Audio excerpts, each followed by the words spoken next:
অনেক আমলের কথাই তো শুনছেন ভাই, সুবহানাল্লাহ, আলহামদুলিল্লাহ, তাসবিহ তাহলিল জিকির আজকার, অনেক আমলের কথা আমরা শুনছি। আজকে ভাই নতুন একটা আমলের কথা শুনলাম। এটাও যে আমল সেটা আমাদের অনেক ভাই ব্রাদাররা জানেন না। সে আমলটা হলো, আপনি বাজারে গেছেন, রিক্সা দিয়ে যাচ্ছেন, কারোর সাথে এমন কোন উপলক্ষ তৈরি হলো, একজন রাস্তার মাঝখানে দাঁড়ায় আছে, আপনার রিক্সার যতই বেল বাজানো হচ্ছে উনি সরেন না। এরপরে যখন ওনাকে একটু ভালোভাবে বলতে গেছেন, উনি গায়ের দিকে তাড়ায় আসছে। আপনি এখন চাইলে তার 5টা কথা শুনাইতে পারেন যে ভাই রাস্তাটা কি আপনার বাপের, অনেক কথাই বলতে পারেন, কিন্তু আপনি দেখছেন যে কথা বলতে গেলে কথা বাড়বে, এবং কথা বাড়লে আমার আখলাক নষ্ট হবে, জবান নষ্ট হবে, মুখ নষ্ট হবে, আমল নষ্ট হবে।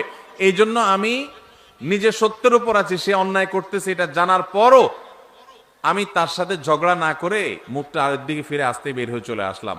নবীজি বলেছেন এই কাজটা যারা নিয়মিত করতে পারবে, যারা এই কাজটা করবে, এই গুণ যারা অর্জন করবে, তিনি বলেছেন জান্নাতের এক পাশে তার জন্য একটা প্রাসাদের দায়িত্ব আমি নিলাম। আল্লাহু আকবার। আল্লাহ তাআলা আমাদের সবাইকে ঝগড়া বিবাদ এড়াবার তৌফিক দান করো।